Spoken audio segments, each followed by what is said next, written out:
wa ala alihi wa sahbihi wa man tabi'ahum bi ihsan ila yaumi tudha'u fil mizan. Amma ba'du.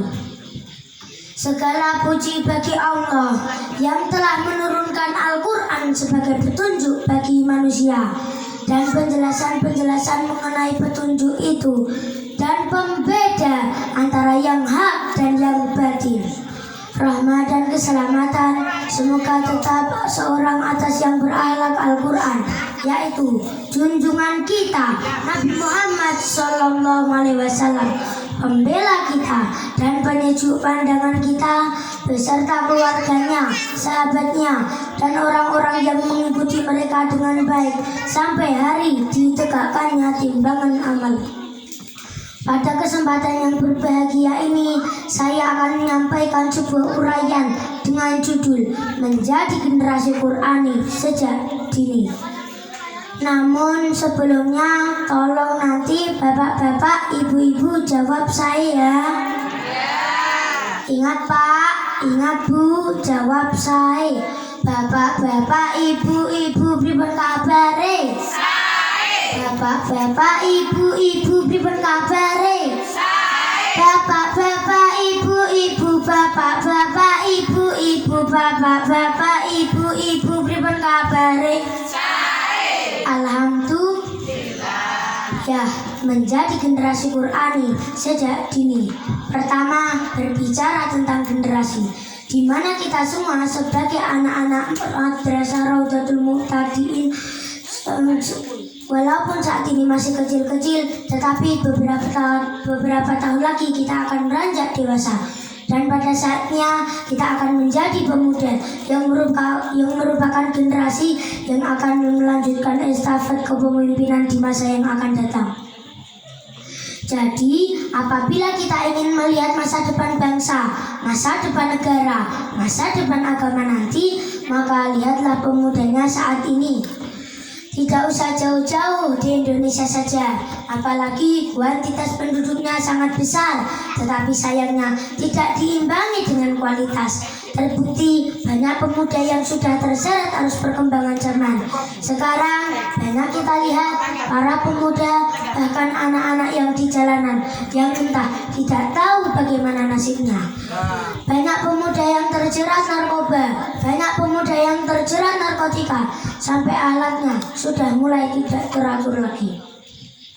Maka apa solusinya? Salah satu solusinya adalah menjadi generasi Qur'ani sejak dini. Untuk menjadi generasi Qur'ani sejak dini diperlukan 3M.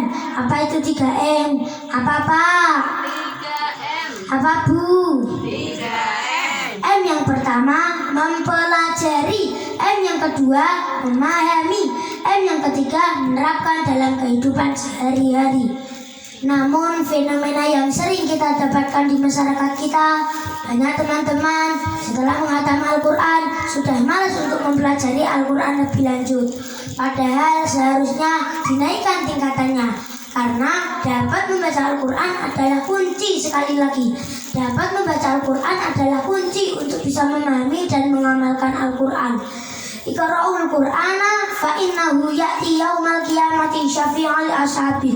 Bacalah Al-Quran karena dia akan memberi syafaat di hari kiamat bagi yang membacanya. Nah, itu M yang pertama, mempelajari. M yang kedua, memahami. Jadi Al-Quran yang sudah kita baca, kita pahami, kita selami apa isinya, apa maknanya.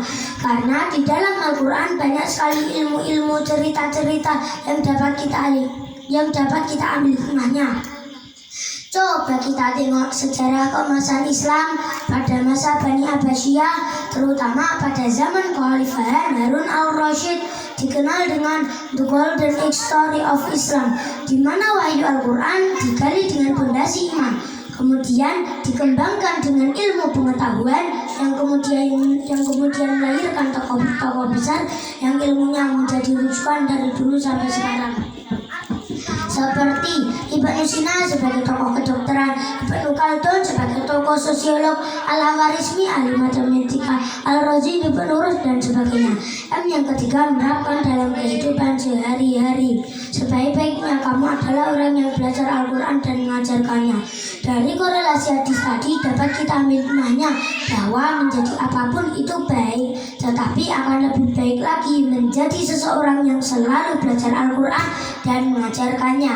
Menjadi dokter itu baik, tetapi akan lebih baik lagi menjadi dokter yang selalu belajar Al-Quran dan mengajarkannya. Menjadi pedagang itu baik, tetapi akan lebih baik lagi menjadi pedagang yang selalu belajar Al-Quran dan mengajarkannya. Menjadi pejabat itu baik, tetapi akan lebih baik lagi menjadi pejabat yang selalu belajar Al-Quran dan mengajarkannya. Sekian yang bisa saya sampaikan. Semoga kita anak-anak Madrasah Rodatul Muttaqin bisa benar-benar melanjutkan estafet kepemimpinan, bisa benar-benar melanjutkan estafet kepemimpinan ini, bisa benar-benar amanah, sehingga terciptalah baldatun thayyibatun wa rabbun ghafur. Kurang lebihnya mohon maaf. Akhirul qali billahi taufiq wal hidayah. Wassalamualaikum warahmatullahi wabarakatuh.